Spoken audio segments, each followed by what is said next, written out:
Se cumple ya un año del gobierno de Gustavo Petro, primer gobierno de extrema izquierda en Colombia, y pues, aunque parezca que va más tiempo, ¿no? Parece ya con todo lo que ha ocurrido que va mucho más tiempo que un año, pero eso lo vamos a conversar aquí en Panam Post con Bernardo Henao, columnista, abogado, amigo de la casa, y hoy nos acompaña también David Guitis, él es creador de La Bodeguita, columnista de RCN, a quien vamos a tener hoy para analizar, para hacer este balance de lo que es este primer año de Petro. Bienvenidos los dos. Muchas gracias, Muchas José gracias. Gregorio. Buenos días, Sí, ¿cómo están todos? Muchas gracias buen por la día a todos, invitación. saludos. Muy buenos días para todos. Gracias.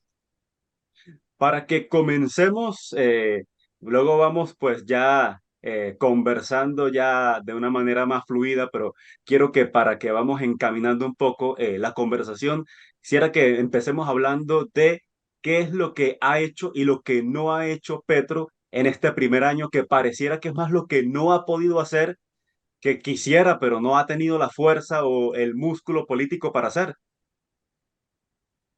Eh, no sé quién comienza, Bernardo o yo. como Como quiera. gusten. Arranca, David, tranquilo. Ok, muchas gracias. Bueno, pues ¿qué ha hecho Gustavo Petro? Una cosa que Gustavo Petro ha hecho y con todo éxito es incumplirle a quienes votaron por él.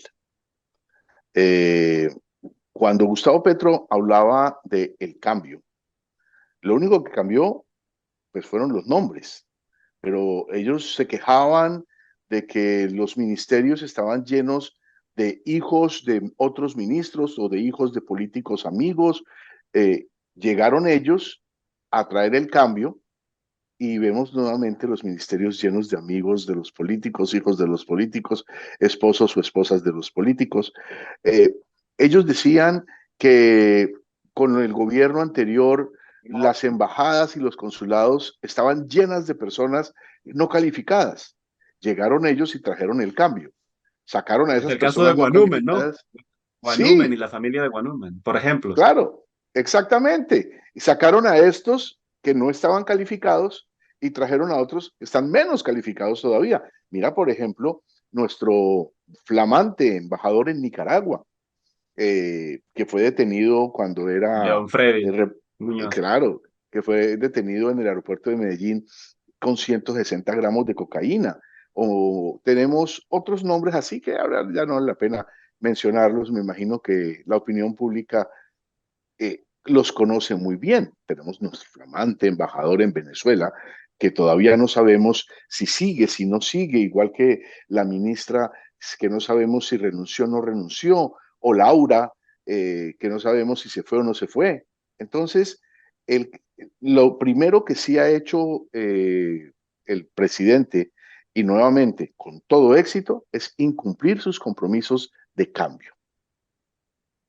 Doctor Renado, acompáñanos usted con lo que no ha hecho, ¿no? Y aquí tal vez entra mucho usted como abogado, que hay mucho que él ha querido hacer desde el punto de vista de sus reformas y pues no ha Sí, logrado pasar ninguna. Básicamente la tributaria, pero la tributaria la aprueban todos los gobiernos al comienzo de un gobierno, ¿no? no, lo que pasa es que uno aquí tiene que tener varios escenarios. Comparto lo que dice David, de que obviamente le han cumplido a sus electores, pero el paquete económico logró tres cosas. En el paquete económico, como usted lo está mencionando, la reforma tributaria, es una reforma que yo nunca entendí, era similar a la de Echeverry, pero no hubo reacción. O sea, fue una cosa bien extraña. Cuando Echeverry hizo la reforma tributaria, y recordamos todo lo que pasó en el gobierno de Duque, pues casi destruyen el país.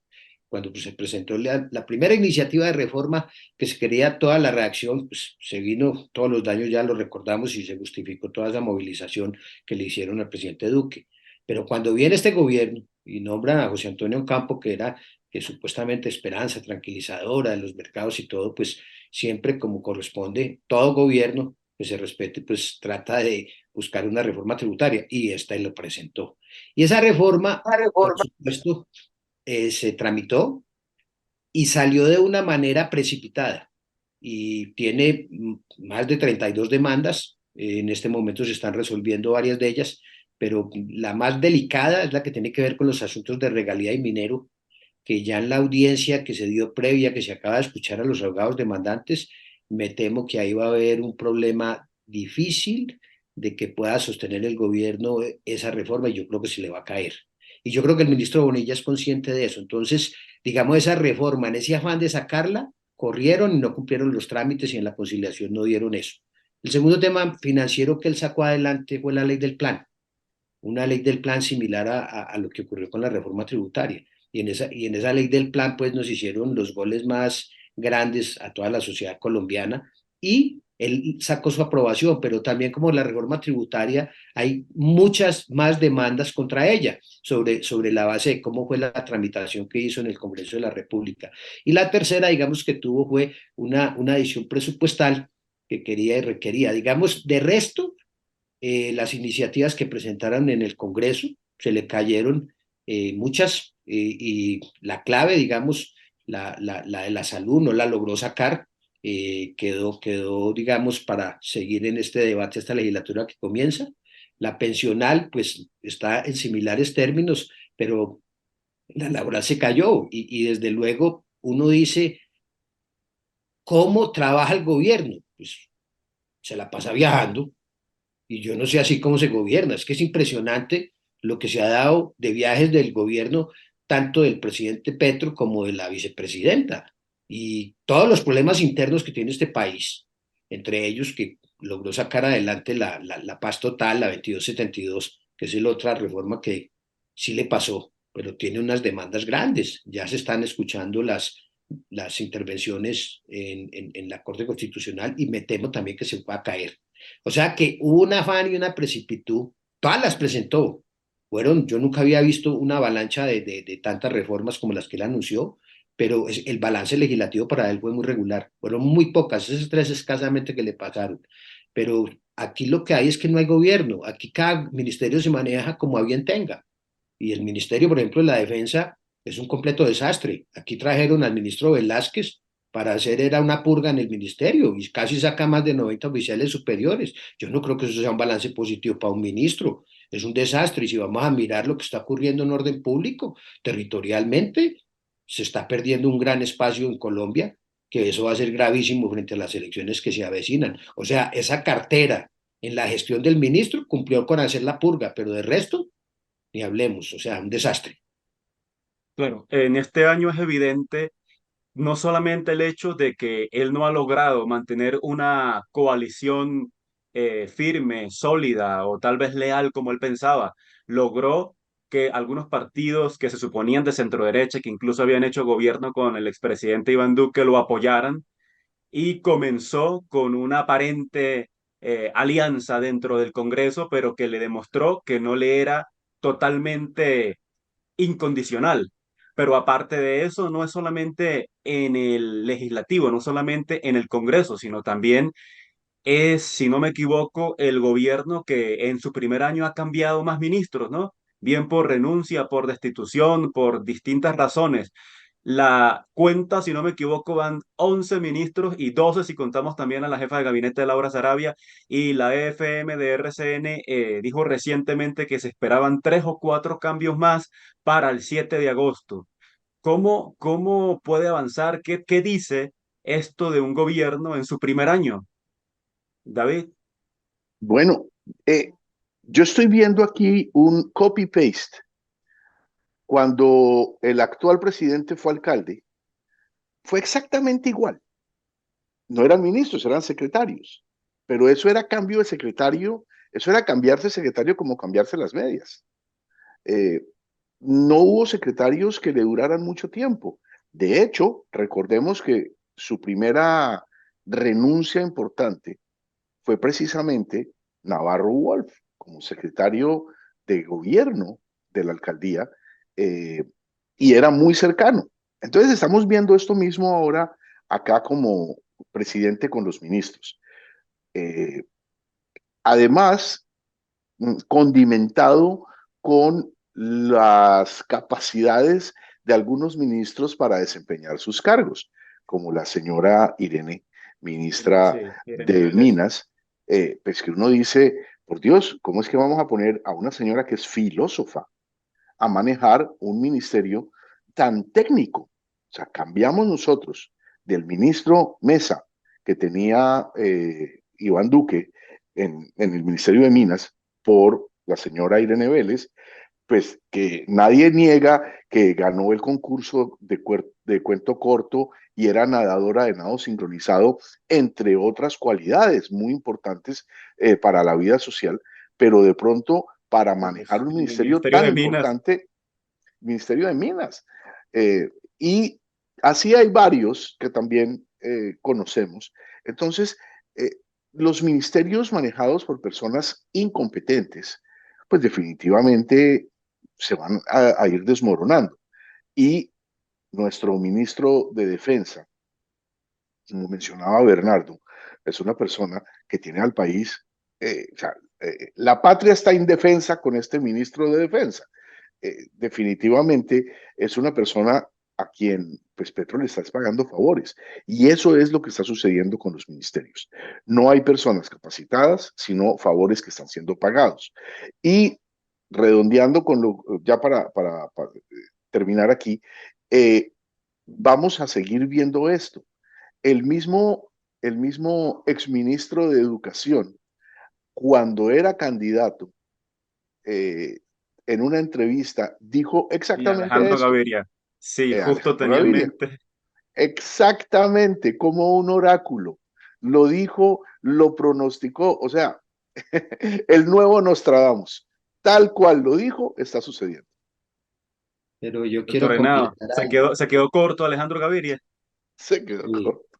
Yo creo, pero yo quiero completar algo de David con relación al tema de la filósofa, que fue por completo incompetente, terca como una mula, no aceptaba de ningún sector ninguna sugerencia o recomendación.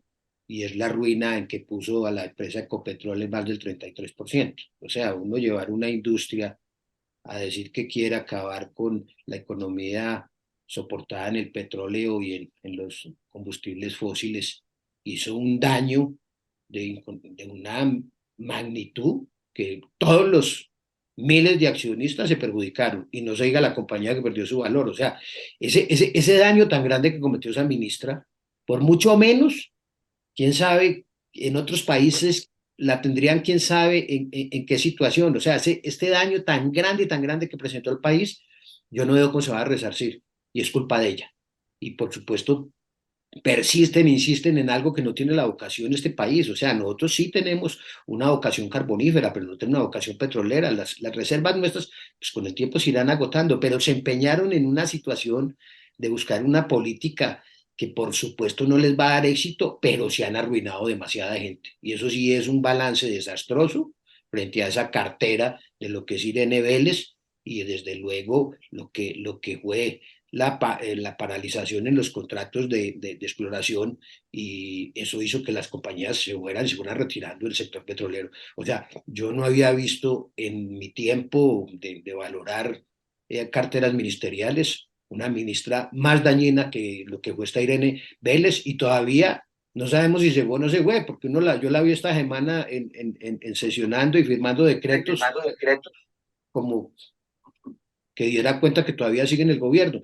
Puede ser propio de eso, pero pues ella extendió la renuncia y no puede soportarse. Entonces, yo sí creo que los balances, pues, cartera defensa y cartera minas, desastrosos. Ahora, un tema importante, la institucionalidad. Ya hablamos del Congreso, de lo que ha sido el gabinete de Petro, pero pues el reciente escándalo de Nicolás Petro, bueno, reciente el escándalo no, reciente la captura, ¿no? Pero esto ha hecho que el caso trascienda las fronteras y que se hable mucho fuera de Colombia, porque tal vez en muchos países es o sería impensable que se lleve, se capture, se detenga al hijo del presidente. Y para muchos tal vez pueden hablar, pues me han preguntado también de México, de Estados Unidos, de España, ¿qué ocurre en Colombia, ¿no? Tal vez sí hay una institucionalidad robusta cuando el fiscal sin ningún problema, pues manda a capturar al hijo del presidente. Vimos también como recientemente, hace unos 2, 3 meses atrás, hubo un enfrentamiento también cuando Petro quiso prácticamente decir que él mandaba sobre el fiscal y la Corte Suprema le dejó claro que hay separación de poderes. También está recientemente el caso con la procuradora Margarita Cabello por la destitución del alcalde de Riohacha en La Guajira. Entonces, no solamente la dificultad para Petro no ha sido solamente con su gabinete y con el Congreso, sino también con el resto de las instituciones. ¿Qué dice esto por un lado de Petro y por otro lado de las instituciones? ¿Ha querido Petro avanzar hacia dinamitar un poco las instituciones y no lo ha logrado? Y ha mostrado Colombia que tiene instituciones robustas. Bueno, yo sobre Gustavo Petro, yo opino que él es un claro ejemplo del principio de Peters. Una persona asciende hasta llegar a su nivel de incompetencia. Él definitivamente llegó a su nivel de incompetencia. Él, como opositor, fue un opositor muy fiero. Como congresista, destapando escándalos, siendo crítico, hizo muy bien ese trabajo. Y no, Pero ya criticar es como fácil, gobernador, parece. sí, no, criticar es muy fácil, gobernar es distinto. Yo hace mucho tiempo dije que si hubiese tres Petros de distintos momentos del tiempo y los ponemos juntos, eh, el congresista Petro estaría pidiendo la cabeza del presidente Petro y el terrorista Petro se la estaría trayendo. Eh, de ese tamaño es, él llegó a su nivel de incompetencia, ni él mismo se toleraría.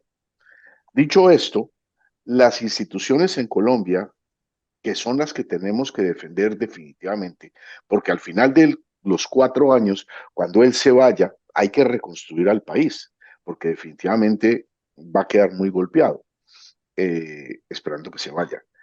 Eh, pero las instituciones hay que reconstruirlas.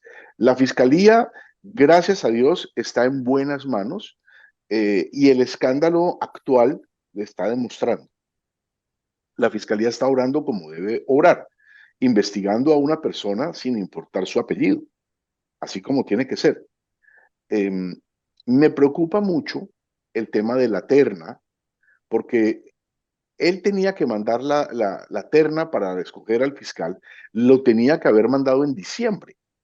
De hecho, él había dicho que no iba a intervenir hasta que apresan al hijo.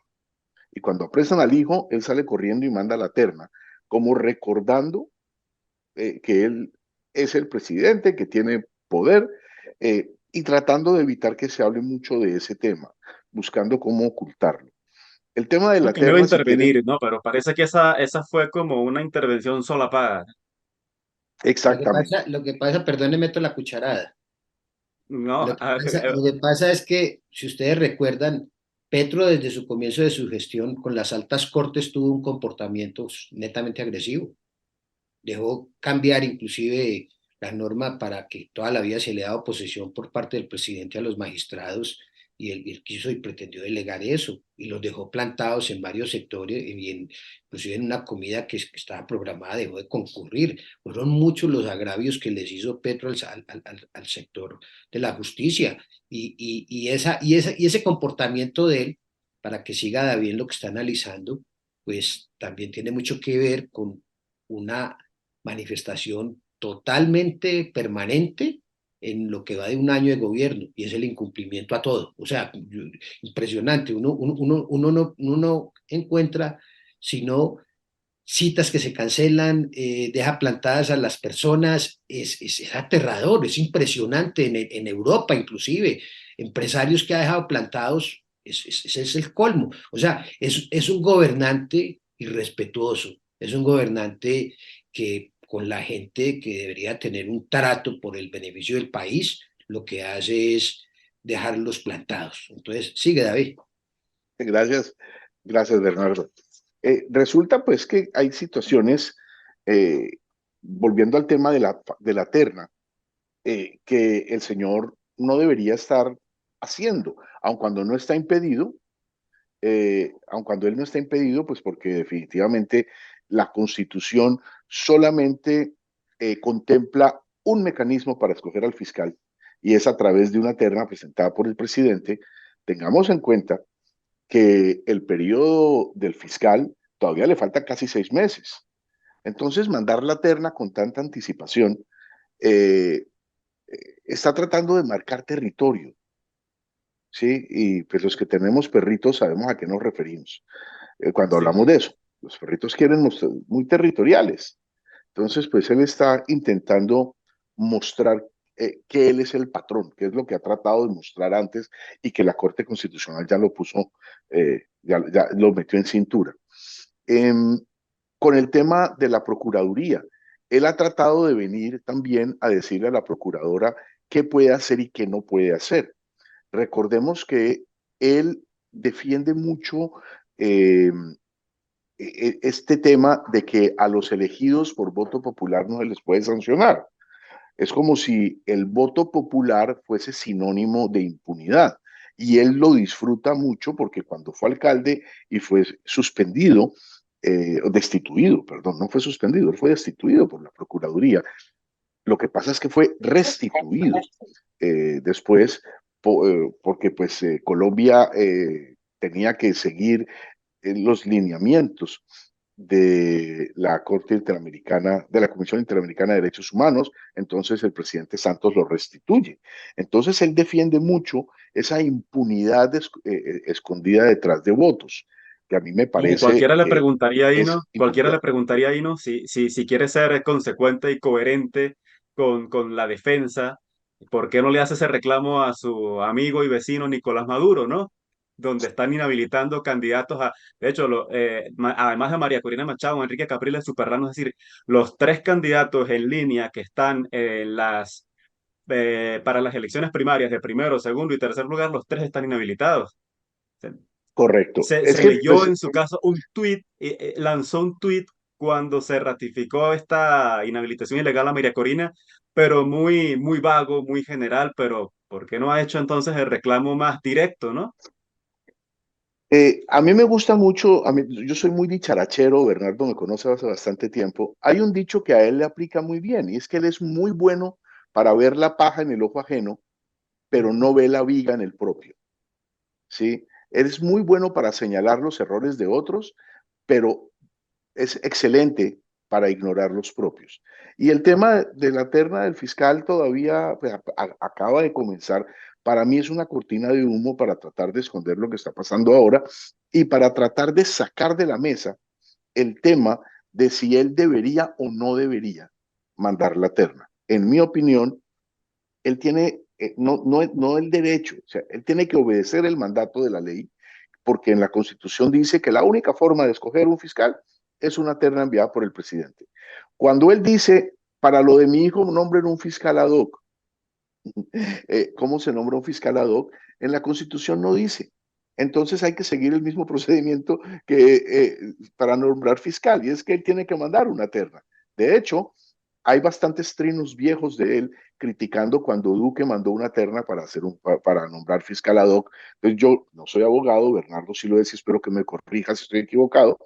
Ya hay una jurisprudencia de cómo se escogen los fiscales ad hoc, que debe ser igual de una terna enviada por el presidente. Entonces, ¿yo qué esperaría? Que la Corte Suprema en su inteligencia eh, no escoja fiscal, rechace la terna y se queden rechazando la terna, como ya lo hicieron antes con cuando Álvaro Uribe mandó la terna y la Corte decidió no nombrar fiscal y quedó Diago, si no estoy mal, como varios meses como fiscal delegado. Yo pienso, esperaría que esa fuera la solución Sí. salomónica que encuentre la Corte. Ahora, Yo, hemos yo, hablado ya de lo que ha hecho, déjeme, yo de le lo hago un que no ha complemento hecho, al sí, tema.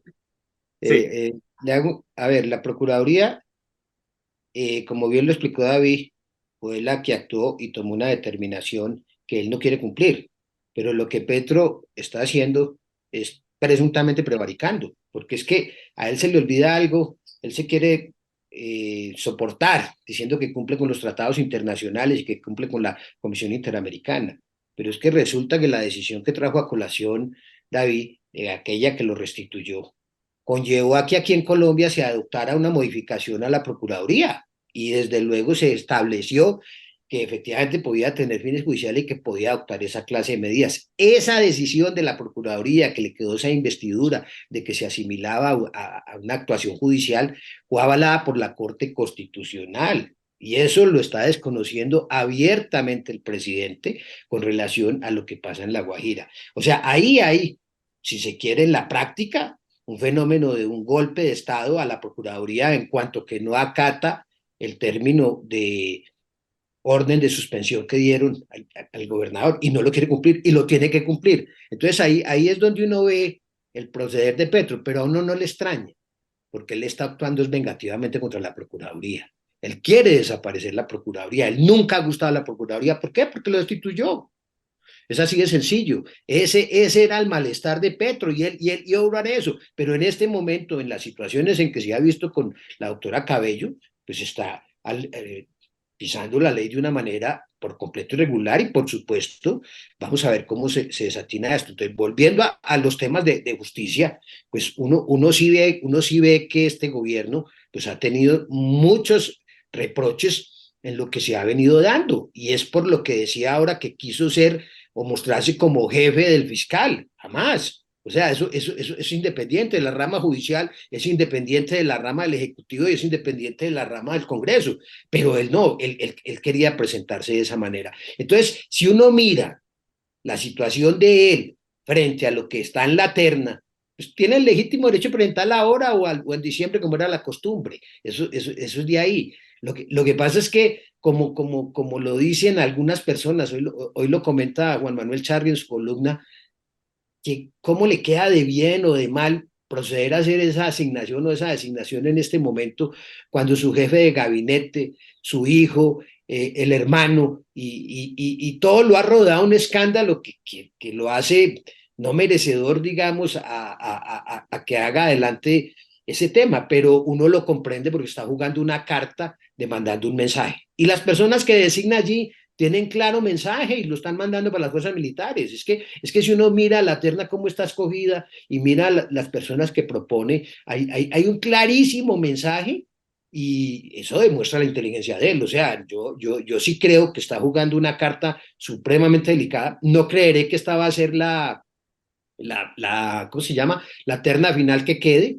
Creo que también está teniendo una violación a la distribución de lo que llaman de los cargos por igualdad, o sea que no se está respetando la igualdad de género. Entonces allí uno no comprende cómo es que tanto predica la señora vicepresidenta de la igualdad y ahora que salen pues estas tres personas y excluyen a los hombres, nadie salta a decir que no se está respetando. No, aquí las reglas para todos. Y los hombres ahí Sí. tenían derecho a participar en la conformación de la terna y ténganlo por seguro que esa terna va a variar. Yo de eso sí estoy convencido que tiene que darse a futuro. Entonces, la situación de él frente a la justicia es distante y no es respetuosa y ha tenido muchos roces y ha tenido muchas confrontaciones. Y ahora que manda esta terna, pues la misma corte se debe sentir porque los pone a discutir sobre un tema que no debería estar en este momento en la agenda, pero también de pronto se va a llegar la respuesta, como le pasó en el gobierno de Uribe, que le devuelvan la terna o que la alarguen. Sí, Yo quisiera hay algo agregar que ha una dicho cosa. el doctor Henao. Deme un segundito para que nos Sí, queda poquito tiempo, nos quedan menos de 5 minutos. Y quería mencionar lo que dijo el doctor Henao. Él quiere desaparecer la Procuraduría. Estamos hablando también de la terna para elegir el fiscal que debe ser el próximo año. Y hubo algo también importante que dijo David, que es cuando él se vaya, si se va. ¿Qué les quiero preguntar aquí? En Venezuela, cuando llegó Hugo Chávez, lo primero que hizo fue acabar con las instituciones y lo hizo a través de una Asamblea Nacional Constituyente. En Colombia, Petro prometió que no lo iba a hacer, prometió que no iba a reformar la Constitución para reelegirse, pero pues no sabemos, ¿no? Les quiero preguntar aquí, ¿hay alguna posibilidad de que este no sea solamente el primer año de los 4 años de Petro, sino el primer año de muchos más, porque quiera tal vez buscar la manera de él mantenerse en el poder por alguna constituyente que lo ha sacado ya gente de su partido, como la senadora Piedad Córdoba, lo han lanzado como globos de ensayo? ¿Hay alguna posibilidad de que avance por esa vía? Y está el peligro ahora, lo que hizo el doctor Henao, quiere desaparecer la Procuraduría, está ahora el nombramiento del nuevo fiscal, de que empiece a erosionar las instituciones y avance ahora estos años que vienen por ese camino. bueno, eh, yo tengo la esperanza de que no suceda y de que si Petro llega a tener el chispazo de convocar a una constituyente, no le vaya bien. Eh, después de este primer año de mandato de Gustavo Petro y tanta gente arrepentida de haber votado por él, yo pienso que si él se mete en la quijotada de citar una constituyente, le va a ir mal y no va a tener mayorías. Pero recordemos dos cosas. La primera, la constituyente en Colombia hoy en día no es absoluta, no es como fue la anterior constituyente, que era agarremos lo que hay a la basura y escribamos una constitución nueva. Las constituyentes hoy en Colombia eh, tienen limitación por temas. Se puede hacer una constituyente para reformar X cosa, pero no para reformar toda la constitución. Entonces, le tocaría a él hacer varias constituyentes. Y en esto nuevamente, Bernardo, si estoy equivocado, por favor me corriges. Eh, Eso es lo primero. Lo segundo, que tiene algo que ver con lo que veníamos hablando de la Procuraduría. Él tiene un total irrespeto por las leyes cuando están hacia él, cuando las leyes lo miran a él. Pero cuando son para los otros, nada, hagamos leyes muy fuertes que acaben con los otros. Recordemos que el Código Único Disciplinario que utilizó la Procuraduría para sancionar al alcalde Gustavo Petro fue votado favorablemente por el congresista Gustavo Petro y el procurador Alejandro Ordóñez, que destituyó a Gustavo Petro, fue reelecto en su cargo de procurador con el voto del congresista Gustavo Petro. Entonces, fíjense esto, ¿no? Y hoy él quiere acabar con la Procuraduría que lo destituyó, con el procurador que él ayudó a elegir, a reelegir, y con el Código Único Disciplinario que él ayudó con su voto a implantar. Yo quiero tocar un tema. Nada, ayúdanos para la conclusión para cerrar. Correcto, no, lo que pasa es que yo no puedo dejar pasar el escándalo que rodea en materia de lo que fue la campaña y los dineros que llegaron a ella. O sea, es que ese es un tema que la legitimidad está en duda. Nosotros tenemos un gobernante que si bien la gente aceptó que había ganado, en la medida en que se destapan estos hechos de gravedad inmensa, es que no es cualquier cosa lo que se está conociendo. Primero, en el Consejo Nacional Electoral se dieron cuenta, y lo comprobó el doctor Auchaibe, de que habían sobrepasado el límite de los dineros que podían llegar a una campaña. Se pasó en una cantidad que lo logró demostrar el doctor Auchaibe, pero fue peor. En esa cantidad fue el reversazo que hicieron. O sea, el aumento que pasaron, lo reversaron contablemente y cometieron un presunto fraude porque se pasaron el tope y lo reversaron contablemente para estar dentro del límite. Y hay otras inconsistencias, pero entonces esto ya de por sí, ante el Consejo Nacional Electoral, deja conocer una violación de los topes que podían tener la campaña. Y ya en medio de eso, viene y se conocen los audios de Benedetti, donde pues obviamente se conoció que había 15.000 millones que supuestamente habían entrado a la campaña.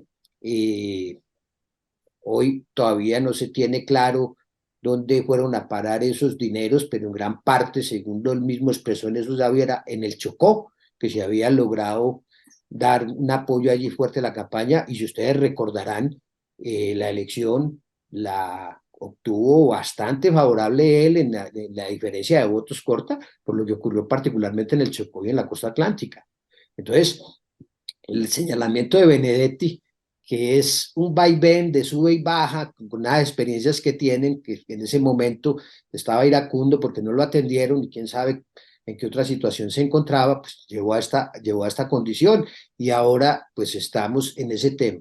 Pero viene la pérrila, y es que la esposa del hijo suelta lo que dice y dejan saber ya que esa plata sí llegó a la campaña en lo que se está dando. Entonces uno dice, ¿qué legitimidad tiene con estos cuestionamientos tan grandes? Entonces, un balance en un año de gobierno que ha tenido los rechazos posibles, porque yo nunca había visto en gobierno alguno en el pasado que en los primeros 100 días ya le hicieran protestas, que le distinguen las marchas que cada vez son mayores. O sea, aquí no ha habido una marcha, no, fueron demasiadas marchas las que se están dando en esta situación de un año. O sea, es que si solo cogemos las de la Reserva 2, la de la mayoría, y cogemos hacia atrás, vamos, yo voy a sacar el balance, creo que son como 6 o 7 marchas fuertes que se están dando en el tema pertinente. Entonces, el descontento, como lo dijo al comienzo David,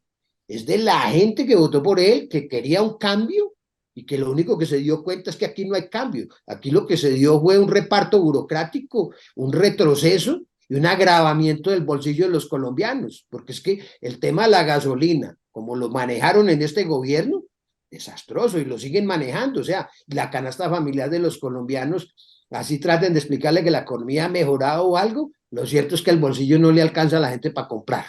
Y entonces las quejas no se harán esperar. Y el transporte ya anuncia sus paros en los taxis y en los transportadores grandes. O sea que esto es un caos en este gobierno que es más destructivo que constructivo.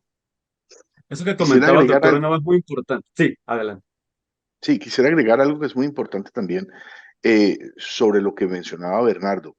El escándalo de su hijo Nicolás también tiene un ingrediente que es muy importante tenerlo presente. Todo esto, todo lo que está pasando, la ex esposa de Nicolás se lo dijo a Gustavo Petro en diciembre y él se quedó callado, no dijo nada. Solamente 3 meses después, cuando Dai Vázquez habla con Revista Semana, entonces Revista Semana publica y ahí es donde Gustavo Petro dice, ah, pues madre, me pillaron el tema, me va a tocar hablar de eso. Pero él se quedó callado, escondiendo lo que estaba sucediendo para venir ahora a sacar pecho. Muchos de sus seguidores, ay, es que Gustavo Petro denunció al hijo para que lo investigara. Mentira, Gustavo Petro no denunció a su hijo para que lo investigara la fiscalía. Eso es lo que se están inventando, esa es una narrativa nueva para limpiarle el nombre, para hacer ver al presidente como alguien cumplidor de la ley cuando no lo es. Sí, ese tema que ha tocado el doctor Henao y en el que entramos ahora es muy importante, ¿no? Porque él mencionó varias presuntas irregularidades durante la campaña, cómo superaron los topes y eso estaba siendo investigado por el CNE, los audios de Benedetti, de esa cantidad enorme de dinero que se habla que habría conseguido él para la campaña y que algunos medios, por ejemplo, el expediente mencionaba que ese dinero pudo haber venido del régimen de Nicolás Maduro en Venezuela. A cualquiera se preguntaría, ¿sería casualidad o no que justamente nombraron a Benedetti embajador en Venezuela? Y, digamos, la cereza del pastel es que finalmente Dai Vázquez, la ex esposa de Nicolás Petro, declara ahora a Fiscalía que parte de ese dinero del que ella habló, que habría conseguido él de narcotraficantes, sí habría llegado a la campaña. Entonces, como inicialmente o hace algunos minutos atrás les preguntaba si veían la posibilidad de que mediante una Asamblea Nacional Constituyente, una reforma, Petro buscara extender su mandato, ahora les pregunto más bien todo lo contrario. Con todos estos escándalos que tal vez pondrían en duda la legitimidad de la campaña y de su elección, podría ocurrir todo lo contrario, que en vez de que alargue su mandato le ocurra lo mismo que la alcaldía de Bogotá, que no termine su mandato. No, en la alcaldía de Bogotá lastimosamente sí terminó su mandato. Eh, pero Valiéndose posteriormente claro, de la sentencia de la Corte sí, Interamericana. de la protección que le Sí, dieron eh, y que lastimosamente también nos pusieron zancadilla en todo el proceso revocatorio, pero ese es otro paseo. Porque acuérdense que la sí, revocatoria recogió las firmas y simplemente el registrador rechazó citarla. Yo esperaría realmente o sea, en serio, desde el fondo de mi corazón, espero que Gustavo Petro pueda terminar su mandato como lo manda la Constitución, porque esa es la institucionalidad del país. Cualquier cosa que suceda, si a Gustavo Petro la comisión de acusaciones que hoy no está bajo su control, acuérdense que es otra derrota, fue que el presidente de la comisión de acusaciones no es de su bolsillo. Eh, pero yo sí esperaría que lo dejen terminar, que no haya nada que pueda Que pueda verse, verse. que pueda oler a golpe de Estado, que pueda oler a algo inconstitucional. yo sí quisiera que él termine, así sea, así deje el país destrozado, pero que lo deje. Y aquí sí, después me van a decir que yo soy, ustedes se imaginan que Gustavo Petro se vaya en manos de quien queda el país, de Francia Márquez. Pero yo complemento.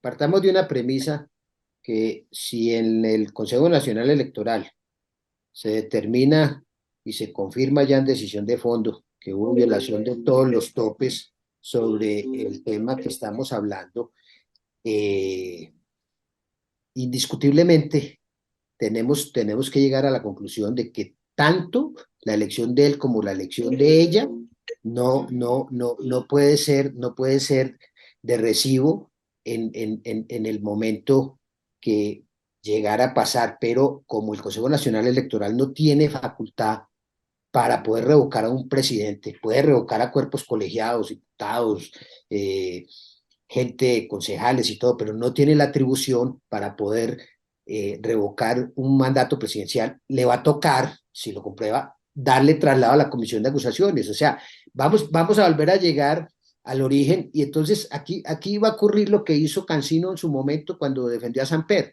que es judicializar la causa y llevarla enrutada hacia el tema netamente penal. El juicio político que tanta interés ha despertado y que Carlos Alonso Lucio está requete convencido pues que esa es la solución, eso no va a funcionar. En Colombia no está reglamentado el juicio político como si, por ejemplo, en el Perú pueda uno pensar que se ha dado una figura de estas. Aquí no va a funcionar. Y yo no entiendo tanta gente convencida de que se va a hacer la mecánica y de que el señor no va a terminar su mandato. Qué pena. Estoy de acuerdo con David. Debe terminar el mandato. Donde este señor no termine este mandato, esto se nos vuelve una explosión internamente en el descontento, porque eso sí lo saben mover la masa y la saben mover agresivamente. Y la parte territorial y todo lo que está en juego sería complejo. Yo sí me hago la misma manifestación Mm. de David. Ojalá termine el periodo y que no vaya a haber ninguna situación que se salga de control por todas estas pasiones y emociones que mueve la gente. No, aquí que él nos entregue el poder en el 26, en el 2026, y estamos todos tranquilos y satisfechos y sigue la regla de la democracia y se reconstruye. Pero no podemos pensar lo que está preguntando José Gregorio, si de pronto se puede antes, no lo creo y espero que no se vaya a Ok. dar. Ok, sí, y para que nos ayude aquí a entender un poquito más el tema, ¿no? Y a nuestra audiencia internacional que tal vez no conoce mucho los detalles de cómo funciona la política y la institucionalidad colombiana. Entonces quedamos claros por ese lado. Ahí el doctor Henao nos ayuda entonces a aclarar desde el punto de vista jurídico, no es posible. Así el CNE o cualquier organismo que investigue y determine que sí hubo irregularidades o que sí recibió dinero ilegal en la campaña, no habría posibilidad de que Gustavo Petro, el presidente Gustavo Petro, sea destituido, por un lado, y por el otro lado, desde el punto de vista político, nos puede ayudar David. Cree que si eso llegase a ocurrir, aunque pues vemos que es bastante improbable, pero si llegase a ocurrir, más bien sería un beneficio para él, ¿no? Porque sería pues montarse sobre esa victimización y ese relato que han utilizado muchos gobiernos de izquierda, de decir, me sacaron por un golpe, me dieron un golpe de Estado, y generar ese discurso para su posible relevo. Es correcto, o sea, si a él lo llegan a sancionar, más allá de que la comisión de acusaciones, si eso llega a llegar a la comisión de acusaciones, se van a demorar 300 años en investigarlo. Un juicio político no pasa de ser la palmadita en la mano. Malo niño, pero no tiene efectos legales. Ok, Entonces, si a él lo llegan a sacar, él va a enarbolar las banderas del victimismo, de las cuales es profesional también, y eso sería gravísimo, porque toda la gente que votó por él olvidaría el descontento que se siente, porque hoy en Colombia sí se siente mucho inconformismo de gente que votó por él. Los más recalcitrantes no, eso lo van a seguir defendiendo así sí, sea lo que sea, pero la gente que votó por él porque veía que no había otras opciones y porque él podía de verdad hacer un cambio, están muy inconformes. Pero en el momento en que a él le pase algo, la gente va a salir a decir, no, es que yo voté por él, yo defiendo mi voto. Y va a haber, de verdad, como dice Bernardo, pues ya lo vimos, ya vimos lo que fueron capaces de hacer con el paro criminal que le hicieron a Iván Duque. Sería muy grave, sería muy grave para la institucionalidad colombiana. No hay un precedente, Colombia no tiene un mecanismo que se haya probado que sirve para tumbar un presidente. De hecho, Sí, como ahí lo hemos visto en tenemos, Perú o en Brasil, por ejemplo. claro, de hecho lo vimos con un presidente que debió haberse caído y no se cayó y se quedó allá, sí, el presidente Samper. Es también demostrada que entró dinero del narcotráfico de los Rodríguez a su campaña y no pasó nada. Y si hubieran tumbado a Samper, hoy Samper, que se las da de faro moral, la gente lo vería como una víctima del sistema, como una víctima de la gente que no había votado por él, etcétera, etcétera. Entonces yo pienso que lo mejor que le puede pasar al país es que siga este desastre, que toque fondo. Muchos drogadictos salen de la droga después de tocar fondo y eso es lo que le tiene que pasar a Colombia. Los que se han vuelto adictos a la izquierda, a esa izquierda perniciosa, a esa izquierda extrema. Pero esto no es una izquierda normal, esta es una izquierda extrema. Recordemos los orígenes de Gustavo Petro, que él fue miembro de un grupo terrorista que mataba a quienes pensaban distinto, que fue indultado, es otra cosa, pero sus orígenes allá los tiene. Esa es una extrema izquierda. Se engolosina llamando a quienes nos oponemos a él, nos llama extrema derecha, aunque nosotros nunca hayamos empuñado un arma para apuntarla contra un compatriota. Entonces, ellos sí son de extrema izquierda. Y la gente que tiene ese, eh, ese vicio, esa dependencia de ese estilo de vida, tienen que tocar fondo. Y Gustavo Petro es el que les va a ayudar a tocar fondo y el país tiene que cambiar después de Gustavo Petro. Doctor, Es bueno que sepan que si le comprueba, como ya efectivamente hay buena parte comprobado en lo que hizo Abuchaibe, y ahora pues viene lo que tiene que pasar con Benedetti y todo lo que estamos mencionando, si le comprueban, va a ir es a penalizarse el tema en el trámite correspondiente. Y eso ustedes bien saben que la Cámara tiene una competencia para, digamos, instruir el expediente. El Senado va a tener otra para pronunciarse de fondo, y la Corte Suprema va a ser el que va a llegar a ese nivel. Entonces, en el camino que eso tenga por delante, yo no creo que en lo que resta de los 3 años pueda darse esa figura y con todos estos pactos y con todas estas conveniencias, aquí puede acontecer de todo. Lo que ha cambiado la presidencia de la Cámara en cuanto a la comisión respectiva de investigaciones, esto es larguísimo y todos los procesos que hay allí, y cogió fama de que es la comisión de absoluciones, nunca de acusaciones. O sea, eso es algo bien curioso. Y si uno va y mira los números de expedientes que hay allí, represados y todos los expresidentes que están allí acusados y todo lo que ha acontecido, no creo yo que le van a dar una prioridad a un tema tan delicado como el que se está haciendo, pero es más mediático, porque es que este país es como anestésico, aquí pasan cosas gravísimas y se olvidan rapidísimo y sale otro escándalo y llega otro, y creo que somos Guinness Record en escándalos, y ahí sigue el señor, y va a seguir seguramente, como decimos, que termine su mandato, pero ojalá corrija, porque es que a uno cuando le pasan estas cosas, debes buscar que en lo que viene ahora, por ejemplo en esta legislatura, que no la tiene tan fácil, las reformas, hay unas que sí, indiscutiblemente la necesita el país. La reforma a la salud, por ejemplo, tiene que llegar a los sectores lejanos, distantes. Yo en eso estoy de acuerdo que le apoyen esa reforma a la salud. Ya la interna nuestra, en lo que nosotros tenemos en el régimen nuestro de salud, yo sí estoy en desacuerdo que la toquen, pero la quieren tocar. Entonces, no, yo no quiero volver al sistema del Seguro Social. Los que vivimos eso sabemos la tragedia que eso sería. Entonces, acá lo que hay que buscar es conveniencia y que se haga gobierno. Es que no hay gobierno.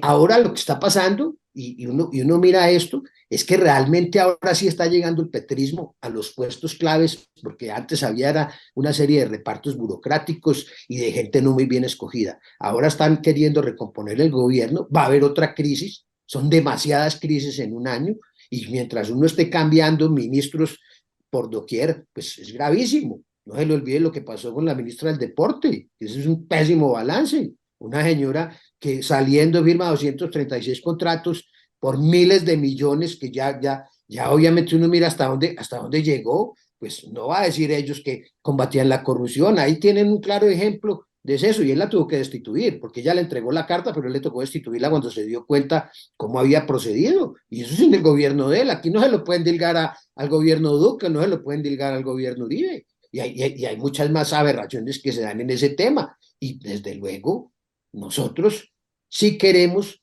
que logremos convivir pacíficamente y que se salvaguarden las instituciones y trataremos de defenderlas. En la medida en que quiera desconocerlas, estaremos atentos para demandarle los actos que en un momento determinado quieran poner en riesgo la institucionalidad, y trataremos como sociedad civil en seguir haciendo la oposición pacífica. Nunca iríamos a una oposición como la que ellos nos hicieron a nosotros, de una forma sangrienta y de una forma que hoy en día inclusive no se han conocido las decisiones de fondo frente a esas circunstancias que rodearon todo eso que pasó con esos paros famosos y esa agresividad de la primera línea y todo lo que ocurrió allí con esas personas, pero él ha sacado a algunos ya a gozar de libertad y otros siguen detenidos y todavía se queja de que no han salido. Aquí han acercado y le han dado tanto beneficio en este año a los rampones que uno cree que las gentes de bien, ¿qué está pasando con ellas? O sea, como nosotros, los empresarios nos atacan y nos critican, pero les están dando todo en beneficios a los exsubversivos o subversivos, porque pues obviamente ahora vuelve y sale el señor que dice Marquetalia, y ahora sacan y llegan en el Huila y aparecen que las FARC están vivas y que no están con los otros, o sea, eso todo un relajo, las FARC existen, y esa paz que hizo Santos, eso ha sido un fracaso, y la que está en curso con el ELN, pues si van a seguir haciendo esas concesiones, pues vamos a estar peor, aunque yo no creo que el ELN en ese tema que aquí no le hablamos en este balance vaya a lograr que estos diálogos desemboquen en una paz, yo no lo creo, es más, yo pronostico que es más probable que se levanten de la mesa a que lleguen a un acuerdo. Ahora, una duda para aclarar antes de finalizar, ya vamos cerrando, que se ha extendido y les he quitado más tiempo del previsto, ¿no? Eh, si se llega a comprobar que efectivamente entró dinero ilegal a la campaña y no pasa nada, ¿esto no alimenta la impunidad o qué establece el marco jurídico colombiano? ¿Es posible que el caso llegue a la justicia y tenga que responder una vez que deje el poder? Pues en Colombia tenemos en este momento el caso de Oscar Iván Zuluaga. Oscar Iván Con el Zuluaga caso de Brecht, claro. con el caso de Odebrecht y la violación de los topes. ¿Por qué está respondiendo ahora ante la justicia? ¿Por qué puede ir preso? No por la violación de los topes, sino por haberle mentido a los magistrados del CNE acerca de los dineros. Eh, pero ahora sí puede ser distinto, porque hubo un cambio en la legislación. Pero de todos modos, igual, la violación de los topes que presenta la campaña de Gustavo Petro y que el abogado Abuchaibe logró demostrar y que ya el CNE ha visto, pues también está el tema del fraude procesal, porque al presentar documentos ante el CNE, documentos con balances manipulados y maquillados, pues ahí hay un fraude y eso sí puede tener pues efectos legales. Pero yo sí prefiero que Bernardo, que es abogado, nos dé Vale. su concepto, porque yo se lo hablo desde el punto de vista político. No, y tenlo por seguro, lo que pasa en eso, José Gregorio, sí puede desembocar, pero mire usted lo que pasó con la campaña Santos. Roberto Prieto se cargó todo el peso de la responsabilidad cuando deben ser los dos, el presidente y el gerente de campaña. Pero aquí el señor digo, y yo me echo la responsabilidad encima y se fue detenido y el señor Santos tranquilo, pero quedó claro que hubo ingreso de dineros por fuera, por los topes y de corrupción. O sea, es que eso no fue cualquier ingresito. Y Roberto Prieto le tocó pagar, cumplió, se sometió y ya creo que quedó en libertad. Entonces, lo de Oscar Iván, pues es como lo explicó David, y lo que le va a pasar ahora a Gustavo Petro, pues vamos a ver hoy no estamos escuchando la audiencia, pero hoy, al tener que resolverse los aportes que dijo él que iba a hacer, que tenían que ver con la campaña o anunciaban que tenían que ver la campaña, pues tenemos que mirar cuál sea. A mí eso que está ocurriendo con la situación que les dieron las 24, 48 horas les dieron para que presentaran el tema, porque él primeramente asumió una postura de no reconocer y después se dejó saber que quería negociar, pues miraremos hoy qué acontece, pero que pueda entregar. Entonces uno dice, puede entregar frente a la campaña, digamos, que promovió el pacto histórico, o puede eventualmente entregar frente a Gustavo Petro. Ellos van a tratar seguramente de mantener un poco distante de la campaña del papá, o sea, que él la rigió y que le convino y lo llevó a la presidencia y puedan manejarlo de otra manera. Pero hoy sabremos si lo dicen que efectivamente ingresaron y no fueron revelados en la correspondiente contabilidad que tenía que entregar el hoy presidente de Ecopetrol Roa al Consejo Nacional Electoral, pues vamos a estar ante otra figura. Pero ahí es donde se va a dar apertura, si eso se llega a dar, o lo otro que ya demostró Bauchar y sale la decisión, se abrió un camino que va a ir es a buscar que llegue a un juicio ante la Corte, y eso es largo. Ustedes recuerdan que en el caso de Samper, cuando dijo que fue a sus espaldas, pues Mogollón lo absolvió. O sea, en el tema famosísimo, y después vino el problema de cuál fue la contraprestación, si hubo o no contraprestación, y todo el país siempre se quedó preguntando, ¿aquí qué pasó? ¿Cuánto es esto? Lo cierto es que la condena social perduró, perdurará y siempre será.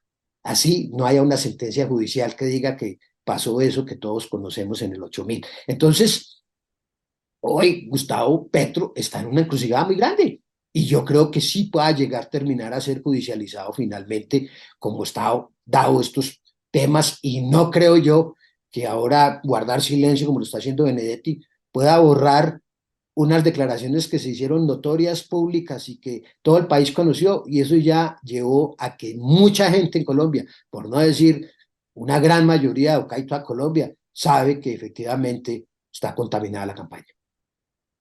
¿Cómo definirían el primer año del gobierno de Gustavo Petro en una palabra? Y ahora sí cerramos y despedimos.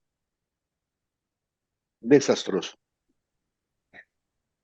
Iba a ser la misma, o sea, dijeron que iban a construir y no construyeron, desastroso, o sea, desastroso. No hay otra palabra entonces. No, Hay coincidencia, hay consenso. sí, Bueno, ahora sí entonces les doy las gracias al doctor Bernardo Henao y a David Guitis por habernos acompañado hoy para hacer un balance y analizar este primer año de gobierno de Gustavo Petro. Gracias a los dos. José con mucho Gregorio, gusto. muchas gracias. Muchas gracias, y Bernardo, amigos, un gusto. un placer Listo. siempre, Bernardo. Gracias.